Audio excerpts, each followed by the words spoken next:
Hello and welcome to another episode of the CollabTalk podcast, the show dedicated to exploring how and why we collaborate, whether one-on-one, within small teams, or across an entire organization. So my guest today is Mark Donnigan, virtual CMO and go-to-market consultant for growth stage marketing. Hello, Mark. Mark, great to have you here. Hey, it's great to be here, Christian. Thank you. And we're talking today. This is a great topic. I'm excited to dig into this because this is welcome to, I know it's your world too, but it's welcome to our world here. Mark and I think we'll go into this topic pretty deep. Small teams, big wins, how AI is rewriting the rules of marketing. Yeah.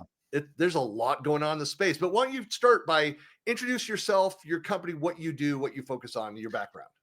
Yeah. So thank you. I guess, in a basic level, I'm a virtual CMO, right? And there's a lot of us out there. Virtual CMO, that's all right. Raise your hand. um, what I really do though is I build companies and I focus on technology companies, tech startups, but not so much the earlier stage startups, more at that growth stage. They've crossed through 5 million, 10 million in ARR. There's definite product market fit. It's been maybe sort of organic, and then now it's time to really scale up. And that's where usually I get involved through networks most often, but various ways that people find me. But my background is actually as a seller. So I'm a revenue guy. So I often, also kind of refer to myself as a, revenue driven marketer, which, may kind of sound like, well, shouldn't every marketing person, especially a marketing you would think. I think that there's fewer that have that focus. I was blessed that I worked for some organizations which were heavy on the sales model. Heavy on the make that transition over to that type of marketing.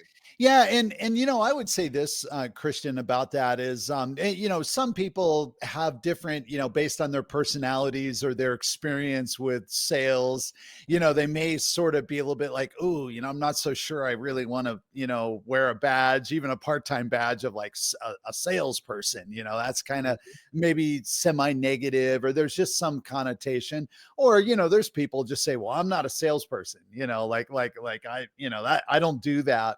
Really what it's about today, especially in B2B, is being market aware. And I just don't think it's possible to be market aware and not have revenue be front and center of what's driving. Honestly, if you're a product person, you should be market aware and you should be, revenue, driven, motivated, looking at. So when I talk about, revenue and sales, it's maybe not in the, I'm going to sell you a car on Saturday kind of a thing, but it's understanding what motivates the buyer. What are their needs? How can I communicate with them? How can I move them from where they are today to where I want them to be using my product? That's at the end of the day what sales is. So it's funny because a lot of, you'll completely understand this too, is that, kind of what changed for me is from going and doing the traditional marketing, the more, the design aspects of it, those elements, which are important, aspects of that too. But when you really start to look at, and what I work with clients with is on that sales and marketing alignment, it's kind of all these issues to understand, who are you actually marketing to? And I know we heard these phrases that are out there, but that we define what the personas are. Who are the people, the target, the ideal customers? Yeah. And ICP. And the different, right. And you've got the different roles there. And then each of those have a journey. And so that, where are they in that phase? Are they at the beginning of, you've wrote them in through some lead generation piece that is, you've gotten their awareness, but you don't know, are they an actual lead? Are they qualified for that? Or is there actually, they might be the right target customer eventually, but they don't have an active project. There's not a budget. There's not a pain point that they're working with today. So to move them through that and to have content and be ready for, are you asking the right questions to know that you're qualifying them properly? Are you then, do you have the material to move them through? Kind of all those different pieces. That's That's where marketing is. It's not just, you think about like advertising, of going out and creating like the ads. You think, well, I need to go and create landing Yeah. pages, these ads, and do it like I like that's like the execution side, the Yeah. operational aspect Yeah. of it. Yeah. Like the hard part is, are we doing the right things, and at which Yeah. piece to go and build that out? Yeah, 100%. And, this is like, we're already jumping right into the whole, title, I guess, and focus of the discussion today. How does AI, and that is, how does AI fundamentally, how is it changing marketing? But then how is it actually enabling small teams to do better work than larger teams, Well, which is counterintuitive, but I'm living it. And, we're here Well, to have and a I conversation. want to get it. Maybe we start with a fundamental question, like thinking Yeah. about like what are the traditional assumptions Yeah. about marketing teams that AI is now changing? What's your experience? Yeah. You know what? I think that actually is a great place to start, because for the marketers in the audience who are listening and, and maybe even sort of a little bit fearful of, what does this mean for my career prospects? Am I even going to have a job? Will there be marketing in the future? If you understand how the tools are changing the role that we as humans, play, then actually you can prepare yourself and be in an incredible position for promotion. But it is true, if not in all roles and functions in a marketing team, but for many of them, if someone just sort of continues, with the status quo, thinking that one more certification is going to differentiate them, or a little more knowledge here, or getting a little bit more knowledge in the marketing automation platform or the CRM or the tools, that's going to help them survive. Unfortunately, in most cases, it's not. So here's what's happening is that for the last, 30 years, 35, 40 years in B2B. And again, my focus, and we'll be talking in the scope of like technology, so SaaS businesses, software licensing, hardware, but it's business to business sales. Very different sales cycle than a consumer Consumer based and type. right. Exactly. So marketing teams have been largely built around specialization. For obvious reasons. You needed someone who really lived and breathed the LinkedIn algorithms, the Facebook algorithms, knew SEO, or at least was, they may be working with agencies or work, depending how big the company is, or maybe a whole team of people, but you needed to be specialized. So, there were SEO specialists, right? And that is absolutely a real discipline that I would argue is still needed today, but it is quickly shifting. But 5 years ago, 10 years ago, that somebody could just go deep in that, have a wonderful career, be extremely well paid, and fulfill a really, really, really important function. So it was about specialization. You had content writers, you had designers. I mean, I don't have to go through the whole marketing team stack, but those are all very critical roles. Now, what is happening with the tools is, if someone has had the experience of going, and I will say, superficially using Chat GPT, Mhm. and, depending what your large language model of choice is, just pretend, if you like Grok, or if you like Gemini, or if you like Claude, if I say Chat GPT, fill in Substitute, right. your tool of choice Yeah, there. yeah. But if someone has just gone and done the usual, write me a 500-word blog post about 7 reasons why, and then and they're waiting for this magic to come out, they're going to look at it and say, that's pretty average at best. I don't have to worry. My job is secure. The problem is that way too many people are stuck, that I've seen anyway, they stop there almost with a sigh of relief, like, whew, okay, this isn't getting my job anytime soon. The problem is those marketers who have become students of the tools are going out there and getting incredible results.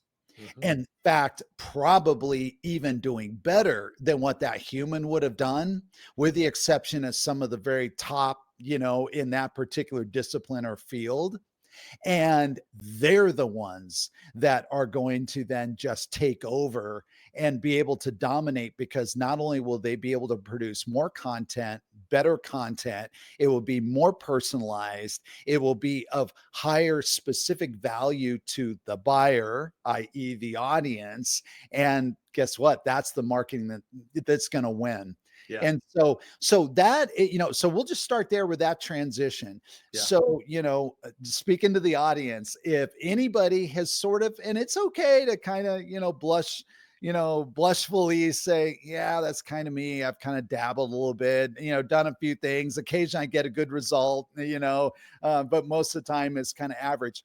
First of all, go become a student, because the tools are amazing, and the pace of innovation from even just 2 years ago. I mean, ChatGPT is only 2.5 years old. Yeah. It's, so much has happened. It feels like it's been here for 6 or 8 or 10 years. It's only 2.5 years old. As a somebody, I refer to myself sometimes as a technologist. I've been in the ecosystem that I work within, the Microsoft ecosystem with this. And I tell people, one of the most common questions that I get is like, how do you keep up with all of that? And I said, like it is like, it's a dedicated full-time thing where you have to constantly be watching, because even with like, again, Microsoft ecosystem with all the Copilot things, and That's right. it was so far out and ahead of everybody else, and now it's fallen behind. Exactly. Isn't that ironic? There's more stuff. There's stuff that's coming out in some other areas where it's jetted out to the front again.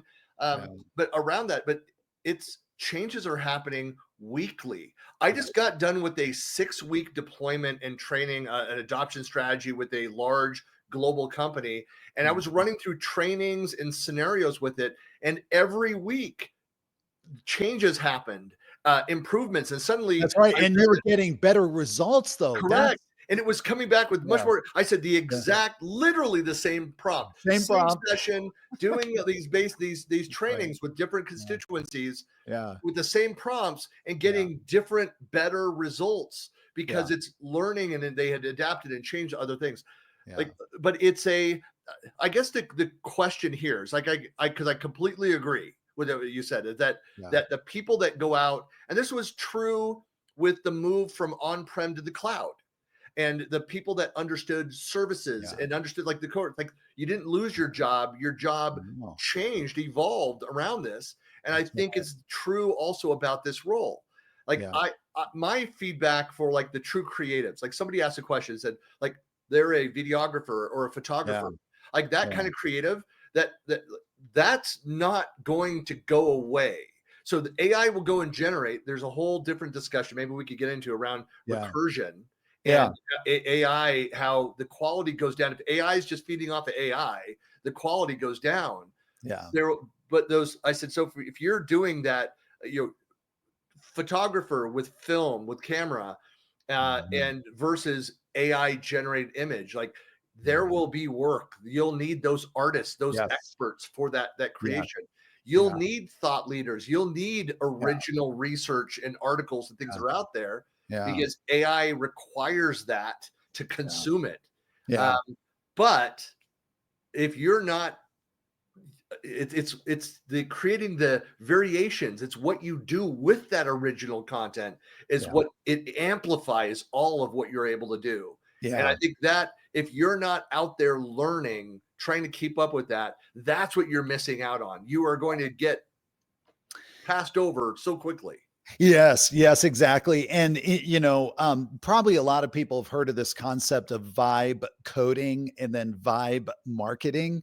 I don't know. Have you heard that thrown around a little bit?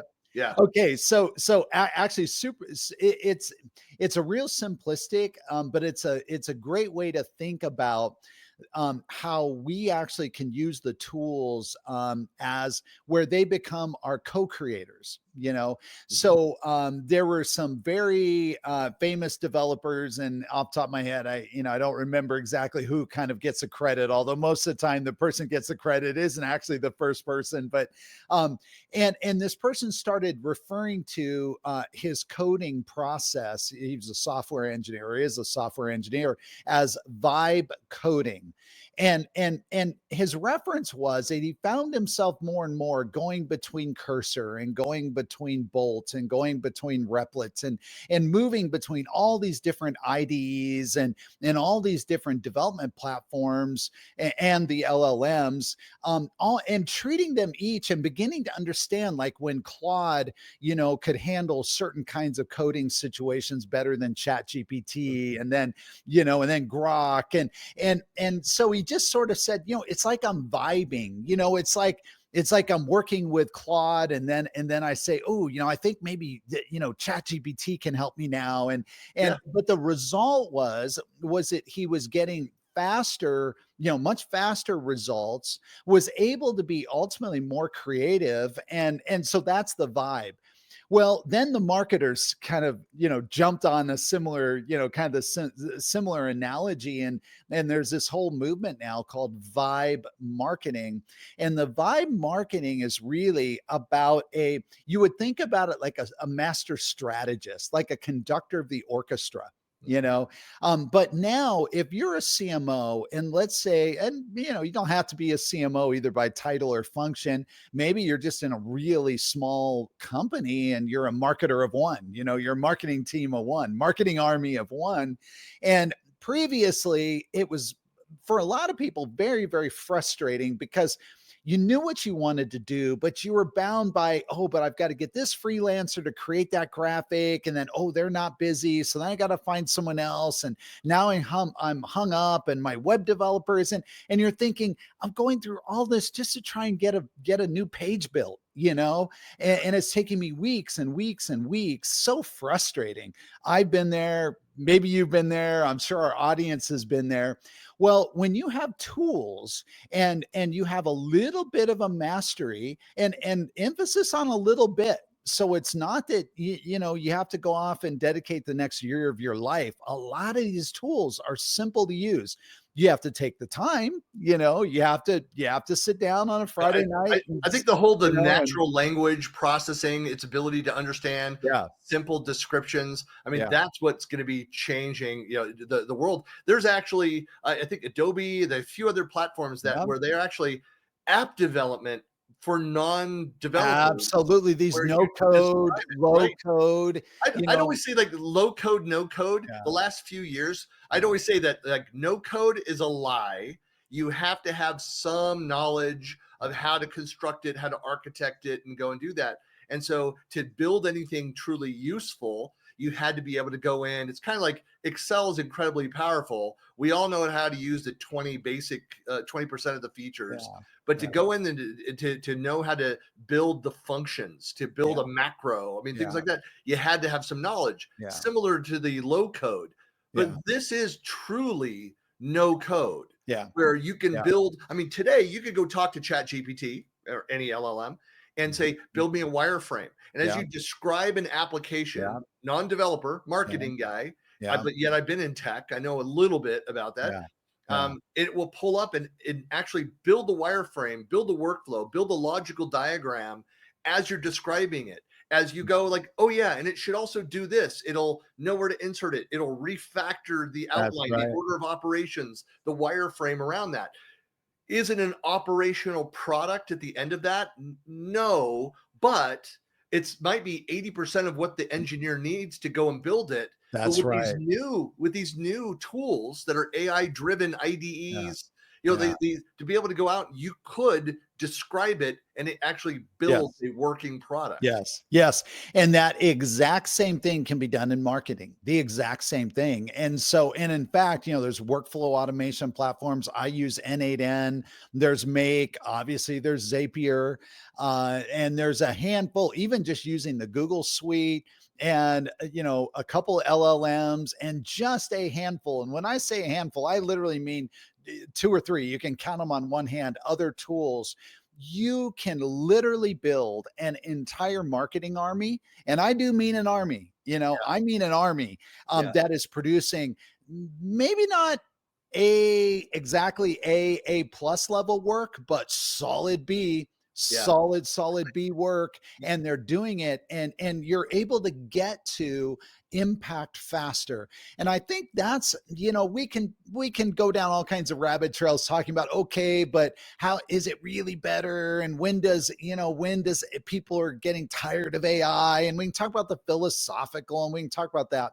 But what we're really, let's up level what we're trying to do in marketing, have impact on the business. Mm-hmm. And so going back to a few minutes ago, when I talked about how, I certainly have been frustrated at times where it's like, I'm just trying to get a web page built and it's taking me 3 weeks to do it. Yeah. Like, and why am I frustrated? I'm frustrated because I know that the actual time to do that task is like 30 minutes. Well, I'm just saying, like, for somebody to sit down and actually do it, to build a landing page, super simple, but you're waiting for the person who builds those to be available for that. Fine tuning on the language, the wording, the back and forth of what are the requirements of the specifications for this one, the details of that. So if I'm able to go in, well, here's an example I think fits right in with this. Like I keep getting approached through LinkedIn, as we all like the spam. Sure. Spam is getting much more painful through LinkedIn. Yeah. But these vendors that are saying, hey, I've got an AI solution that it automates like all of the social media marketing and stuff of like new content. Yeah. I want, like, I'm a blogger, I'm a writer, like that side of it. That's my, when people ask me what my, I do as a hobby, I like writing. Yeah. And so, so with a new blog post, I want a tool that understands, here's Christian's logins to Twitter and Blue Sky and LinkedIn and Facebook and whatever else. Yeah. And it's triggered by, okay, blog post just went up on his blog, and to go and pull the images, create variants of the images, sizes it according to the channel, that does a blurb with the link within this constraints, does all the things, and then blast it out there. I don't want to have to do any of that. Yeah. It's, it's good enough. Like it can understand where, if all it did, it took the first 2 sentences of my intro paragraph, that would be good enough, but it's a little bit better than that. Yeah. And automate something like that, because so much time is spent going and doing those things. Well, I've got good news for you, especially since you are a technical person. But just go check out N8N, N8N.io. Go to N8N. It's a workflow automation platform. You have an option to host it, in your own, in your office, on your own machine, or they have a cloud variant, very affordable, very inexpensive. And they have modules built to do exactly what you want. Yeah. That, basically you just input the API keys. There's obviously a little bit of configuration. Of course, you have to enter the prompts and, there's some setup, right? But it is ready to go out of the box. And this is the power of these tools. And for marketers that are embracing it, as imperfect as they are, because believe me, there's holes in all this stuff. And you can go on YouTube and see hundreds and hundreds, even thousands of videos of people saying, let me show you how in 20 minutes I replaced a 20-person marketing team, with automation. And you watch the video and you're like, oh, wow, that's both scary but cool. And then you go try and build it and you get it built. First of all, you find out there's a whole lot of holes in what they showed you. Half of it was just PowerPoint. It wasn't even real. But even if it's real, you realize, oh, wow, there's a whole lot more than just I built this in 20 minutes. But then you find out, okay, but it doesn't handle that scenario well. It totally falls down here, so they're not perfect. But I have adopted an attitude, and I just really would encourage, unless somebody is like right near retirement, you're kind of like, hey, you know what? Good for all of you guys. I'm going to go sail off into the sunset and enjoy life on a beach. But if you want to grow in the discipline, the function of marketing, it requires going to school at night, and I don't mean literally going to school, but rather than maybe watching that extra Netflix episode, trial things, get yourself N8N, learn it, go get Phantom Buster, start automating some very simple things on LinkedIn. Start automating. At first, you're going to make mistakes. You're going to get called out. People laugh at you. I saw your AI post. They're going to laugh. Believe me, I have been laughed at so much. It just falls on, I could care less, because why? Because what's happening is I'm amassing now 2 years of incredible experience, where now people are interacting with my posts. They think it's me, Yeah. and it's not.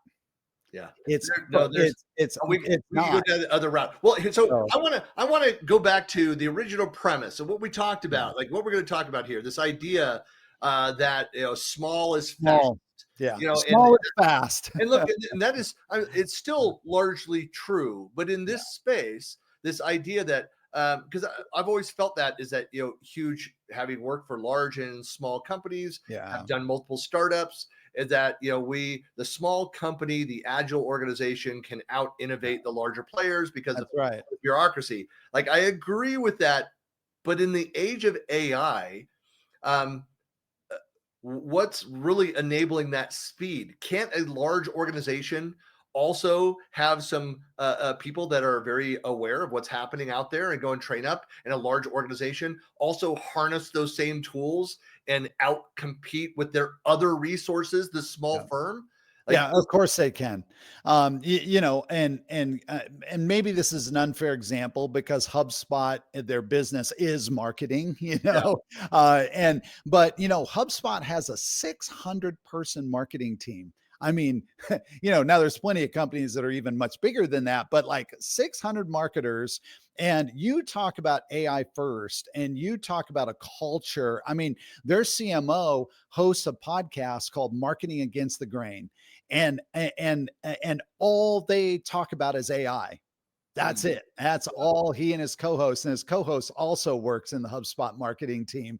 And so that's like one example of a very large organization. But there's probably plenty of other companies that are half that size, that are just completely bogged down in bureaucracy. And if someone tried to bring some innovation, it would get shut down. So I think, as usual, these things are about culture. And if you're in an innovation centric culture, then it's going to be praised, right? To do whatever is innovative and is going to really give an advantage.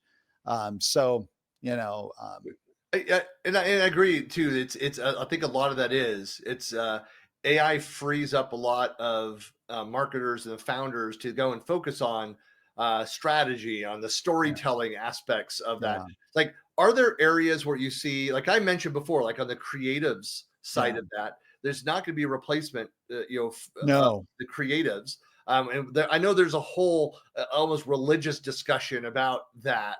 yeah, But are there areas where clearly humans are still winning? Where, of uh, course. yeah, Yeah. that, like that side of it. Other Yeah. areas, Yeah, it's almost, this is an incomplete way to think about it, but I think it's a good place to start. Is It's like, what make, we all have friends, right? Who, just in our personal lives, and maybe even you have coworkers that fit the same thing, where they're just kind of cool. They just have a take on, they always wear that one, when they dress, it's like they're wearing the same clothes I'm wearing, but they're doing something different. And you're just like, how come you always look cool? And we're basically wearing the same thing, yeah, or they, or their car. It's like, it's like the yeah, same car, but it just, and they're like tastemakers. They have they have an eye, to draw something out. Maybe it's their music, yeah. the friend that always has the cool band or the cool music. Y- Yeah, I was just gonna say that is so a friend in college whose dad was worth a couple hundred million, and so he had the custom BMW that he got when he was 16. That kind of thing. Yeah, We always exactly. like talk about how in the style in the mid '80s was like the ripped up jeans. He Yeah, was from Southern California, so he'd always have like some random surfer T-shirt on yeah, with yeah, ripped up jeans, whatever. And he said, one time he said to me, he's like, yeah, he says, yeah, but you know what the difference is that? He says, my shoes is like, are like $500 shoes. yeah, Like yeah, yeah, somebody who knows, I'm like, they look the same as any other shoes to yeah, me. He's yeah, like, my belt is like Italian, whatever. He yeah, says, yeah, and then yeah, it says, I've got a $10,000 watch on. He yeah, had yeah, a gold yeah, Rolex on. yeah, It was the '80s, so yeah, that was still impressive to some yeah, people. but Yeah. you had those touches. He says Yeah. that's and that I thought that was an important lesson about the I, quality of those things, of the things that again you could look at somebody, we could be having a very casual yeah. conversation, no indication of the work behind the Yeah. experience leading up to this seemingly easy Correct. solution or deployment or the advice that we give to a client, but Correct. there's a lot that's behind that. Correct. And the way that this translates then into how marketing is changing and how the impact of the AI tools is that um, for a tastemaker, i.e., a creative marketer, someone who really has domain expertise of the market, they understand the customer, they've spent time with the customer, they know the buyer's journey. And they've taken the time, they've gone to school at night, on the weekends, during the lunch break, to learn the tools. They will be able to take that tool, that same chat GPT prompt that everyone else is typing in, and it's given kind of a mediocre, like usable result, but not anything that's going to really, somebody's going to say, wow, that's incredible. They then will get that incredible result Mhm, because they're going to work with it. And for those people, their career is about to hockey stick.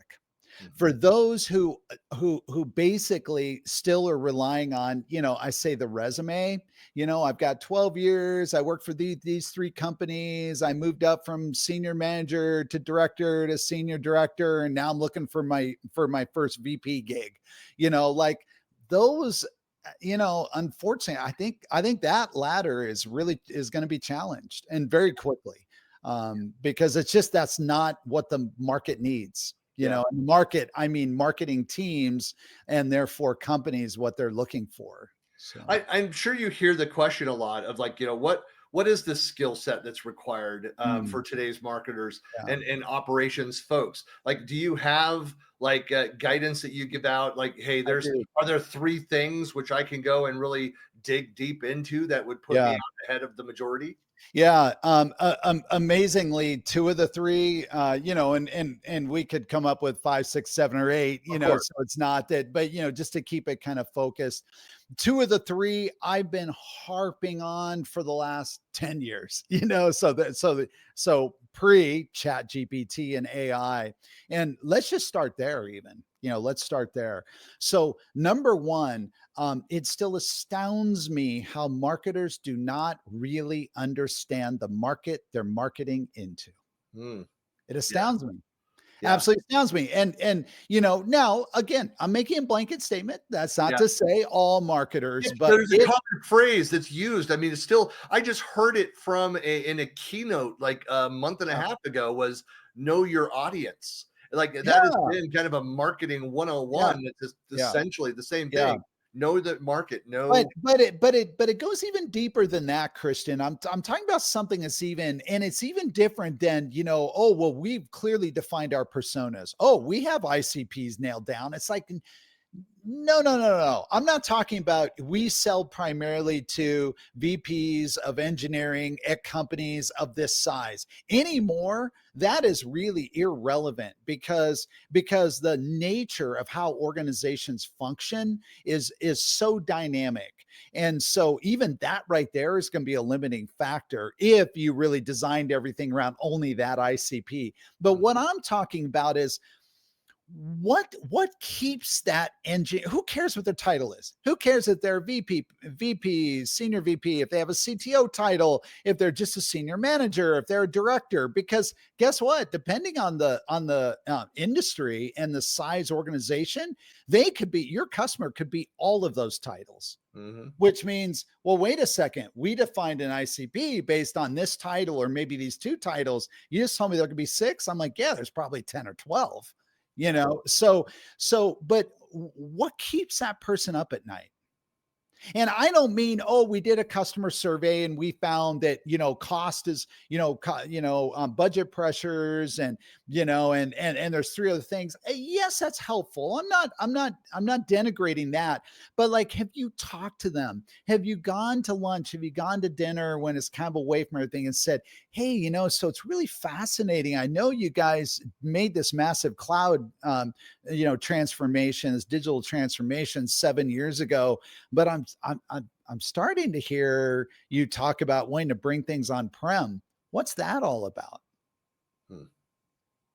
Like, and then really listening, not listening with a bias, because guess what? You might hear something that you quote don't want to hear, Yeah.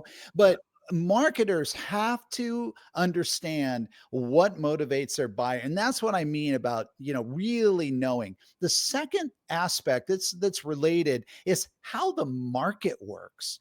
It is shocking how many people are genuinely surprised when their company goes through a round of layoffs, goes through some sort of restructuring, resizing, and I'm commonly in the market going, how how did you, being on the inside, not see this coming? This was so obvious to me 6 months ago from the outside. Yeah. Like, like you're not winning deals, you're losing customers, like how, but because they don't understand how the economics flow.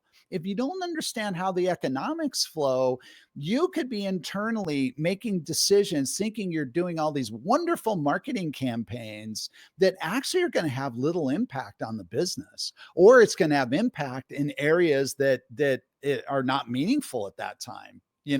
So now I again, the danger always is it can be, but Mark, what about organizations that are public, and what about this, and the information can't. I get all of that, but still, there's not an excuse for not really understanding, how does my company really make money? How does my company really make money? Oh, we license software. Yeah, but like how does it really make money? Is that the primary revenue stream? Is there a sector? Is there a market? Are you getting 85% of your business out of one region? And one industry? And then now if there's some sort of government regulation and a tariff, Yeah. like those things are really important. Relating to that is then you step outside into the ecosystem or the market. I really have started to use the word ecosystem because I think of the ecosystem not only as me as a vendor and my customer, but me as a vendor, the co-opetition around me, Mhm. that in some cases I may actually work with them. They may work with me, and yet we're sort of in a way competing for the same dollars, but yet we need each other. And then there's the people who we're not competing at all, but we need them. They need us because, to put the whole solution together. And so the ecosystem, understanding that is really, really important, because then when you look at what both competitors and just other industry constituents are doing in terms of marketing, it can begin to give you some clues as to where there's both opportunities, where there's risks, where buyers are behaving in ways that maybe we didn't expect. Yeah. So those are, kind of two or three things that I've been saying for like 10 years. Like whenever, I get a chance, marketers are asking me, especially when it's a marketing leader Yeah. who's faced the revolving door. Yeah. And we all know the CMO chair, churns pretty, Well, pretty, it's the highest you know, turnover from the in leadership the piece. C-suite.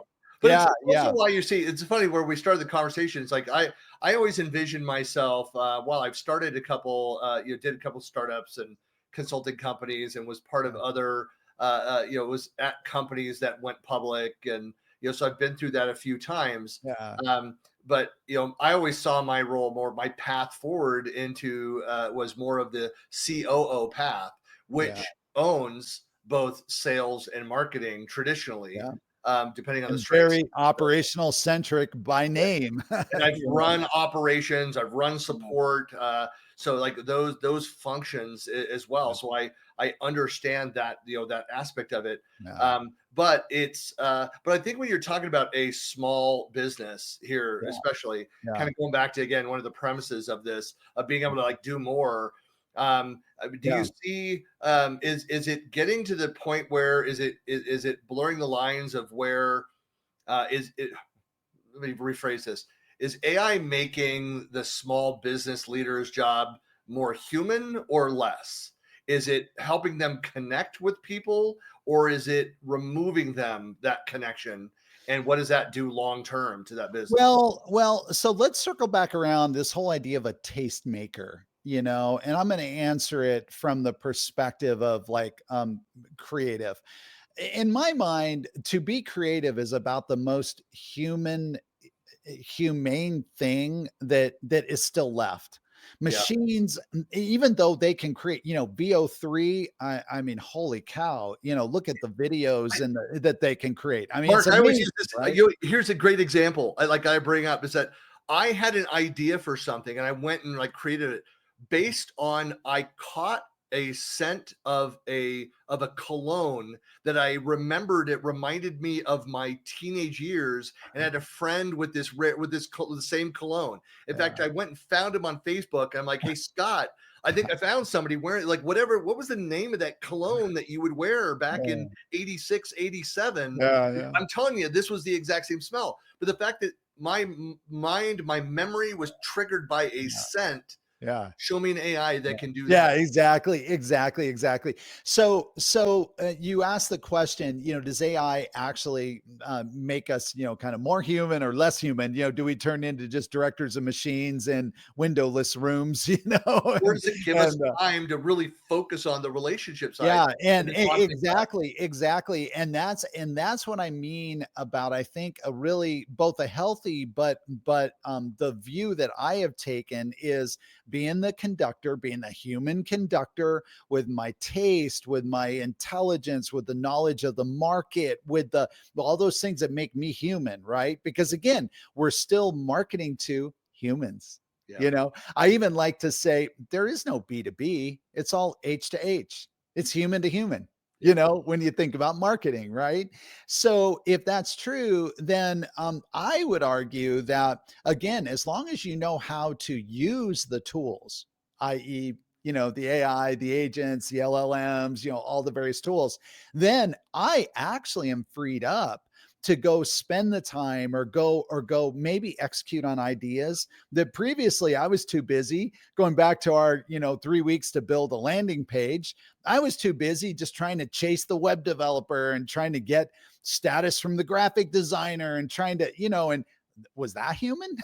I mean, Yeah. yeah, I'm talking to humans, but boy, it's not very energizing. In most cases, really, really frustrating, Well, like, for a lot of smaller companies, especially growth phase. So in that you're in that 5 to 10 million, trying to how do I get to the 40 to 50 million? yeah, Well, I'd say like 18 to 20 million, and then looking beyond that. How do I scale up? It's difficult. A lot of those the scaling mechanisms. A lot yeah, of that's when traditionally startup founders realize we don't have the leadership depth on our board. yeah, We need to go and recruit and get some seniority, some experience on that has these experiences to help us get to the next. We need our expanded advisory board. We need new, we've been band-aid after band-aid on this website. We need to now build a proper site, a proper tools, yeah, proper CRM. We need to yeah. automate these things, kind of all those mechanisms there. Um, how, how does that scaling up change using AI? Well, I would argue that the AI enables the scaling up because if you're a small organization, you're never going to be able to hire the resources, or either you're not going to have the budget, or if you have the budget, you're not going to be able to attract the resources that you need to scale. Yeah. And so there's some it makes for great X or Twitter, clickbait. This whole idea of the one person unicorn being the $1 billion, valuation company. I don't know if we're ever really going to see a one person $1 billion company, but I firmly believe that we're going to see a 10-person, $100 million company, maybe Yeah. $200 Uh, million company. I I, firmly believe that. And I don't mean, well, it's 10 people, but they've got 1,000 people in this country and 300 no, over no, like there. I just It's sort of there's like fake small company. I there mean, was a company that was on 10 people. stage a month and a half ago that was under 20 people that is closing in on $1 billion, There company. you go. So, There and you go. and they started when they were all like 14 years old. Yeah, And so it's exactly. all AI driven. No, Yeah. it's going to happen Yeah. for a lot of that scaling. I was going to ask you the question. It's like, could small teams actually choose to remain small and still Yes. win? I mean, Yes. with a lot of it, it's like, Yeah. yeah. I mean, a Yeah. lot of the scaling is, again, you scale because you don't have the ability to automate. It has to be a Correct. human to human, Correct. but you look at what else am I doing that's taking up time? Creation of the landing page. For me, going to do the promotional social media stuff. All of that stuff I can automate. And I Right. don't need it to be perfect. I need it to be good enough. It Yeah. does plays its role. Because Yeah. ultimately, I always use the comparison of most people listening. Like, I have a very high-end stereo. I just made a major investment. Nobody tell my wife this. A very expensive turntable for all the vinyl that I have. This is Oh, my first like cool. really nice one where the Yeah. needles alone cost a couple $100, Yeah. for a replacement cartridge for it. Yeah. But it's for most people that don't have the high quality stuff, they listen like, well, what's the difference? I don't hear the difference between this and a CD. Yeah. And I'll be Sure. like, my ears are sensitive. I can tell the difference between the Yeah. warmth, the resonance of vinyl, That's and the right. quality of the vinyl, of the Right. original print versus a copy of a reprint of the record, Yeah. Yeah. versus the CD, which cuts off the Yeah. highs and lows and all that.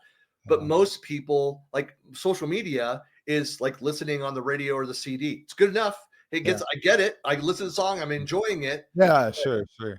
but it's not that high Mm. quality. So Yeah. for those, I don't know what I almost wanted to put it in kind of the model of what is the higher frequency, a lower threshold of quality activities, Yeah. like but need to be done. Yeah. Automate those things, Yeah. the things that need higher attention, person Yeah. to person, higher quality. Yeah. Those that you want to retain human to human. Yeah. Yeah. I mean, you summarized it well. Yes. But that's one of those things. I think to kind of round things out here, like looking at what's next here. I mean, there's a Yeah. lot that's going on. I mean, I could ask the generic question of like, are there things that people should watch? Are there advice? That's kind of like the question of how do you keep up? But I Yeah. always recommend like go find channels, find voices. There are newsletters, there are Mhm. podcasts where you Mhm. might identify with a voice, with an opinion, and things are out there. Find some things that you consume through that. I'm also a big advocate for community, be plugged in. So a Yeah. lot of times, like I'll go to a conference and there's no way I can't, there might be a dozen different sessions happening at all at the same time. I might want to go to Exactly. half of them. I can Yeah. only go to one, Yeah. That's right. but then afterwards I'm listening to like what questions are asked, what feedback, what are people saying about, what do I Mhm. need to go back and watch the recordings of Yeah. based on the rest of it. Other people come out of session, don't waste your time, it Yeah. was like 101 based, Yeah. there's nothing shared, Yeah. nothing new. Like, Yeah. so I'm tapping into community. What Yeah. advice do you have for people about like looking ahead? What should Yeah. they be paying attention to Yeah, I think, what should they be paying attention in the to? next 12 to 24 months? Yeah. Because yeah. So let me, I'll sort of zoom out and zoom in. Let me zoom out. And this is advice again, actually, I started giving myself, and then I actually started acting on it. And then I was giving everyone around me who would listen probably 5 or 6 years ago. I woke up one day and I realized that what I needed was not one more growth hack. What Yeah. I needed was not one more, like, I just really need to watch this video to learn really more about the Facebook algorithm. Yeah. Like I didn't need it. First of all, it would not really make any impact, zero impact, but we can easily, I think marketers, especially because there was through, I would say, starting around 2010, 11, 12, up until 2020, 2022. So there was a good 10, 12-year period where there was such incredible pace of innovation and the Facebook algorithm was changing. And there were a lot of opportunities for wins on Facebook, opportunities on Google. And so we were always, kind of in this learning mode. But if you're still stuck, and I'm speaking to the audience now, if you're still, a consumer now, if you're in the very early stages of your career, then absolutely you need to have a base level of knowledge. So yeah, I'm not talking to someone who's maybe just getting started. But if you've been at this for a little while, believe me, you know more than you need to know right now. Stop. Don't go watch another HubSpot video. Don't go try and learn the latest, SEO hack to try and get into the LLMs, even though you need to know about that, but don't put your time there. What should you be doing? Mhm. Go to the strategy side, understand the business, understand, going back to my original feedback, go listen to conference or watch, conference videos. Do you subscribe to podcasts in your market? Oh, but I'm not an engineer. And I said, well, but shouldn't you understand something about the technology? You Yeah. probably should. You'll Yeah. be a better marketer. I can 100% guarantee it. Yeah. 80% of what you hear is going to go over your head. You have to listen twice. That's totally okay, because guess what? Over time, you're going to amass this basic core level of knowledge that will make you better as a marketer, setting aside the AI piece and the tools that you use. Yeah. So don't spend as much time on the marketing. I call it the marketing hacks, the marketing tools. The quick I've win. never met Yeah. a marketer that where I met them and kind of went, ooh, they really, they need to kind of go take some courses. I mean, usually it's the opposite. Like, stop overthinking it. Go start sending emails. Yeah. Start doing There's that. a Mark. I've got a Buckleyism. So something I always say is like you cannot measure what's not moving forward. At some Yes. point, you got to pilot. Yeah. You got to try Yeah. something You gotta try and it. then You measure it try it, and learn you from it. adjust, so I said I would kind of go up and I'd kind of answer from two levels. So Yeah. in terms of what to look out for, what to be learning, what to be focused on over the next 12 to 24 months, my advice would be, stop the hacky stuff, the marketing tricks, the latest, here's how I can move my opening rate, 1.5%. You know what? For most of us nowadays, especially in B2B, with longer consideration sales cycles, 1.5% is not going to change one iota my revenue plan for this quarter, from this quarter to the next quarter. It just isn't. Yeah. So I would much rather than take that time, and I would like to put it into practical execution of how do I use the tools and using it, because the LLMs are moving so fast that if I'm not using them, I'm the result I get today is the worst result I'll ever get.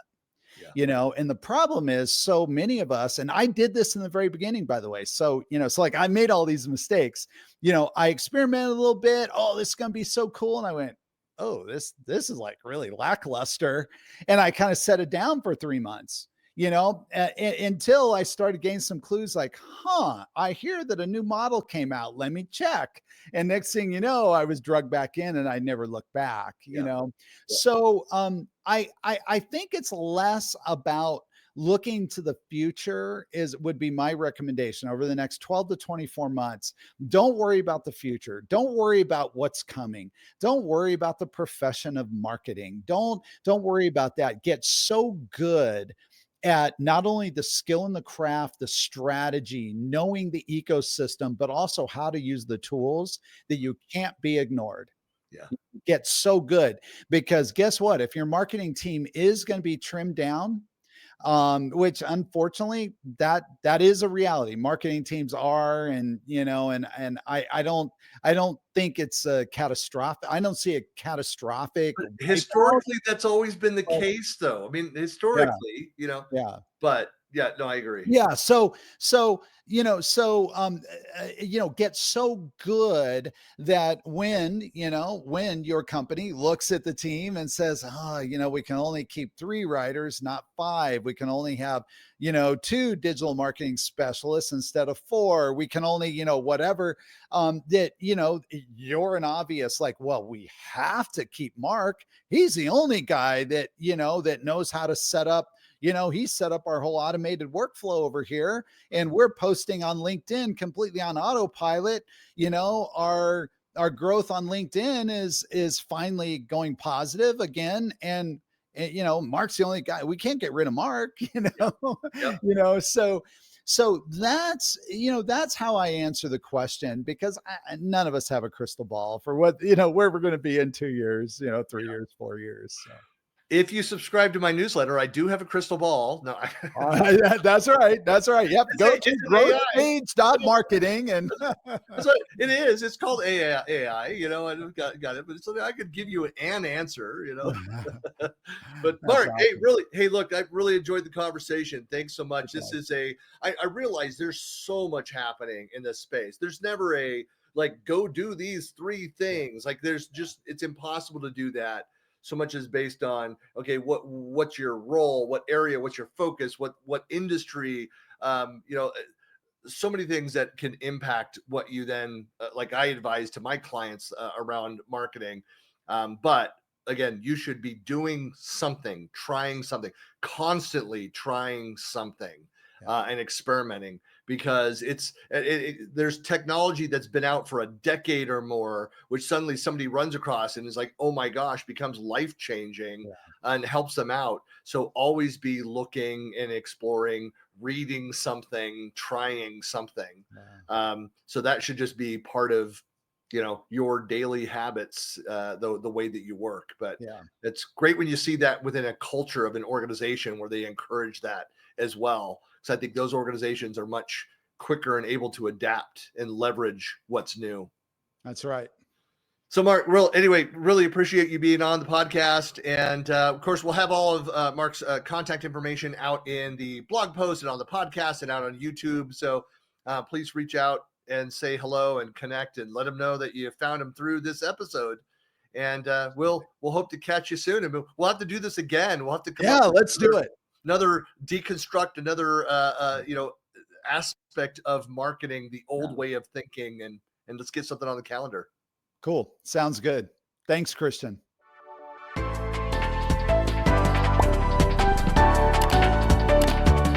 You've been listening to the CollabTalk podcast. New episodes are published weekly, and you can find us on Spotify, Apple Podcast, iHeartRadio, and most other podcast platforms.